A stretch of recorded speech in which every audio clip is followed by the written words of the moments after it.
Today, we have another new and exciting collaborative effort with fellow YouTube content creator, dieseJL. So my name's Tyler, you guys are watching Diesel. My name's Tyler, you guys are watching Diesel. My name's Tyler, you guys are watching Diesel. If you haven't come to us from Diesel, please head over there, check him out, and let him know that we sent you. I think you will find some very interesting and entertaining content over on their channel. They are another connoisseur of the crusty, rusty shmoo buckets from the internets, and they have done some very fantastic and significant repairs and restorations and revivals over there. Another testament to our loyal viewers for recommending and hooking us up with these other high quality channels. Keep us in mind. We appreciate you guys letting other people know when we could be of assistance. We got a phone call from Diesel, and they have an international TD8E bulldozer, likely from the mid or late 70s. The machine checks in somewhere around 17,000 pounds, powered by an international DT239, that's 239 cubic inches, 3.9 liters for those of you on the logical system, and it is a turbocharged, direct injected diesel engine. Factory rated somewhere in the 80 horsepower vicinity. This DT239 is fueled by a Bosch fuel injection system. And as you likely know by now, Area Diesel Service is a Bosch factory authorized service dealer. We rebuild and distribute Bosch components. I believe this has got a VA style rotary pump. Complaint being won't start hot. Mechanical injectors inside the box. They have pop tested these injectors, and they have advised us that atomization is inadequate, right? We want a good, consistent atomization of fuel out of the injector, and these injectors are not doing that. There's a term for it. We're going to be family friendly and say that these injectors are urinating. Generally, a won't start hot symptom or complaint is most commonly attributed, especially in a rotary style injection pump, to one of two common things. First one being a worn injection pump. When the head and rotor in that pump get hot and warm, they expand, the clearances become excessive, and the ability to pump fuel is decreased, right? It bypasses through the clearance. The other thing that we can see commonly is slow cranking speed. So if you got a junk battery, corroded cable, bad starter, and you can't crank the engine fast enough for the pump to make cranking fuel delivery, then you won't get adequate fuel, you won't pop off. And improperly atomizing fuel injectors can absolutely cause it. And the fuel injector being probably the easiest repair and the most economical repair, undoubtedly requiring service regardless, this is where we're going to start. Cheapest, easiest, and known issue. Enough blabbing. Let's slice her open and see what we've got. Looks like packed very well. Keep that in mind. If you're going to send us something, please make sure that it gets here safe. Swish.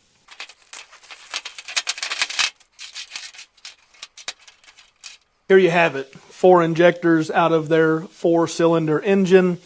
And as we always do, when we first open these up, we're kind of looking for clues. I can tell one of the nozzles is different than the other 3. I really can't tell if this thing has had something rattling around in the cylinder. Maybe this thing sat in the fence row for 30 years and this cylinder went to rust. This nozzle is significantly more pitted than the others. So, not sure what that means at this point when we get this in from a customer, right? They've already confirmed they're bad. These would just go straight into cleanup and tear down, and they would get rebuilt. For your viewing pleasure, we're going to add a step. We'll sneak these back into the injector room and we'll pop them off so that we can see or demonstrate or show you the spray pattern, the opening pressure, and maybe crack one apart, have a look. That's what we've got. That's why it's here. We're going to see if we can get one of the experts in the fuel shop to work their magic. We'll bring you along for some of the process, and we'll meet you back at the parts counter to wrap this one up. So stay tuned.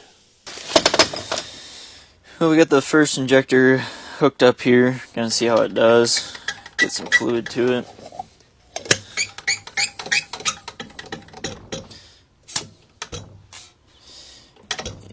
Yeah, she's stuck open here.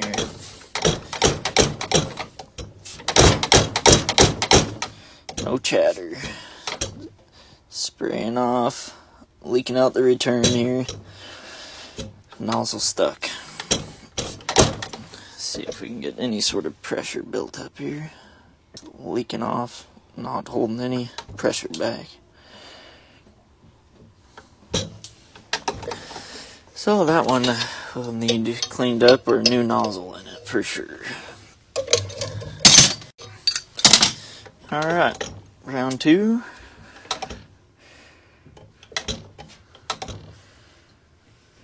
Just dripping off already.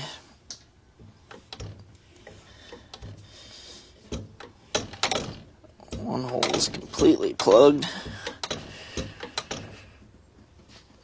No pressure there either. Number three. It's a little better, but still doesn't want to hold any pressure back. Dripping off and peeing out. There's two different nozzle pressures depending on what nozzle's in these. I'll have to look it up, but it should be either 230 or 240, 250 range. And it's not holding any pressure back.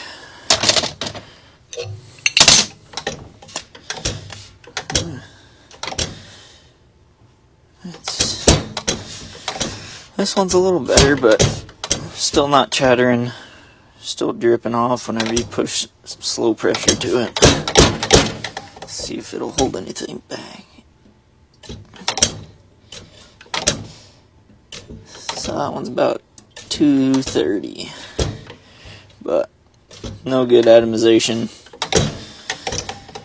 Needs new nozzles all around. Ooh, there's some chatter.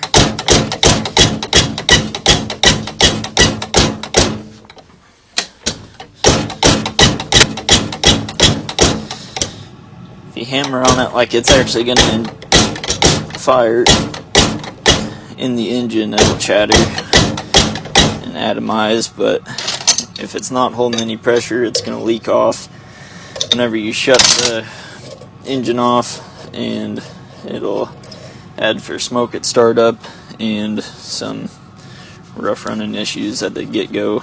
But once it gets running, it probably will run halfway decent, but definitely not holding the right amount of pressure, which will cause for some timing issues, smoking issues. They're all dripping off. If it continues to drip off in the engine, it'll end up melting the piston, and definitely don't want that to happen. So we'll get some new nozzles in them and get them up to spec, and they'll be ready to go.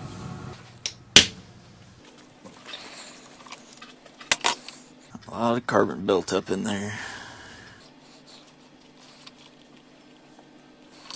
So on the body here you can see kind of, it's a little rusty, but it's a KBEL 84S4-13. That's the body number. But until we know the actual nozzle number, we don't know what the whole assembly is. So if you give us that over the phone, we're not really going to know what it is, because multiple different injector part numbers can have the same body, just different nozzles, different set pressures. So we really need to know the whole get-go. As you can see here, this pintle should be free and should come out all the way. There you go. Work it around enough, it's coming out. You see some burntness on the tip of that nozzle, tip of the pintle. And you can see here some contamination and a ring there, which is the wear ring. So your fuel comes in through this tiny hole comes into the body of the nozzle. This is where the pressure will sit until it reaches nozzle opening pressure. It'll pop this nozzle up, allowing fuel to come down and through your orifices. If that is sticking or stuck open, it's just going to allow fuel to flow all the time, like you saw whenever we were popping them off, drip off, kind of just a stream coming out. And if this doesn't open all the way, it'll be inadequate atomization. But yeah, she's sticking pretty good.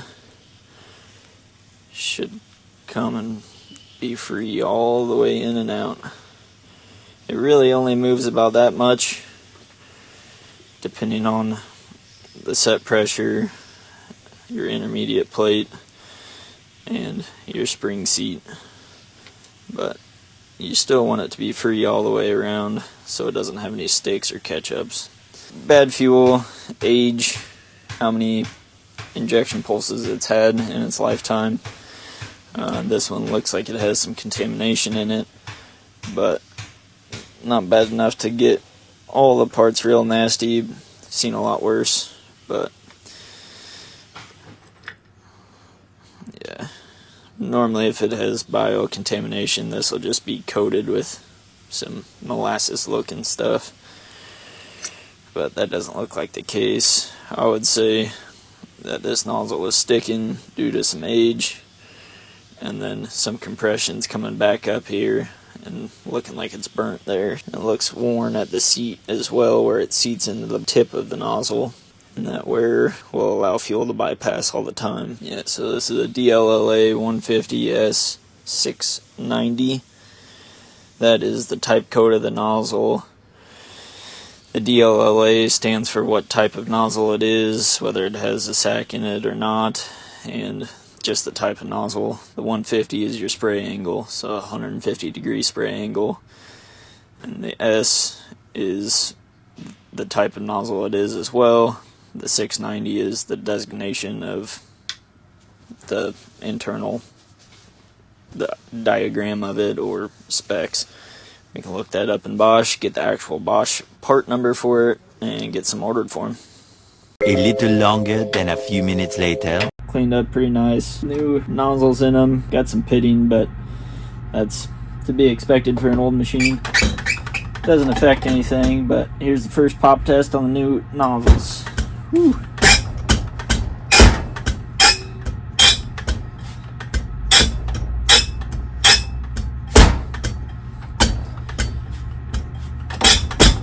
Sticking just a little bit, but you can free that up here.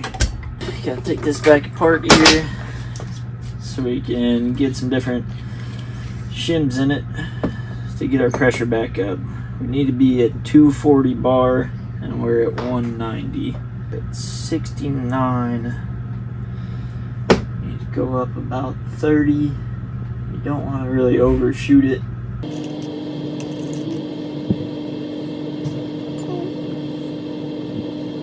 Give it a shot. Some of them act differently, especially with some thick, heavy springs like these have in them.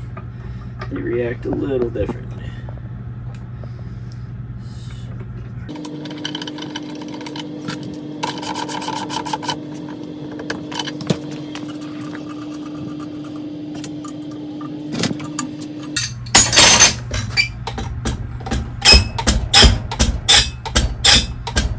Oh yeah, working good now.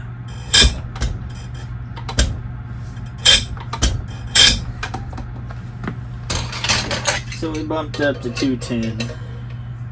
I knew we were going to be a little low. So bump her up another 6 thousandths.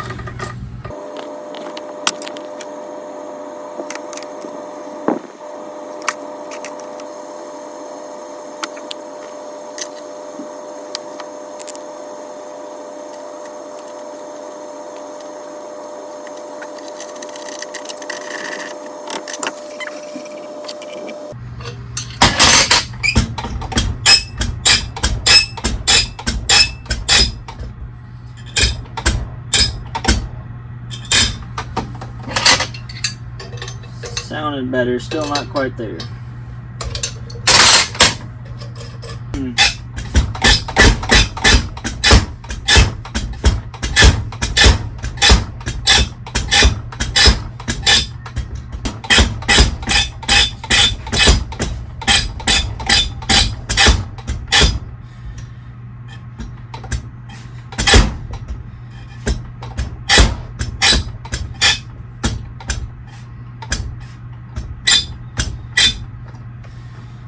Alright, this injector number 2, it's about at 190 as well, so we need to bump it up and see what'll happen here.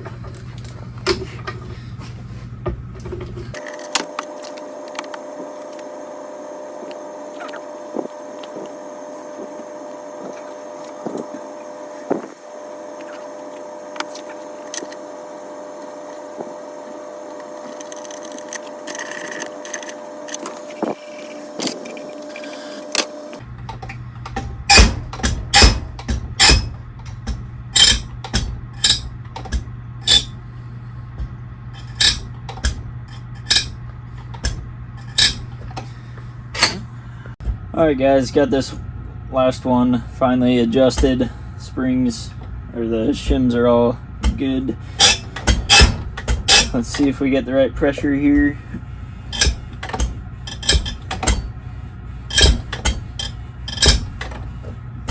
Popping off about 242-ish. Good chatter, good spray pattern.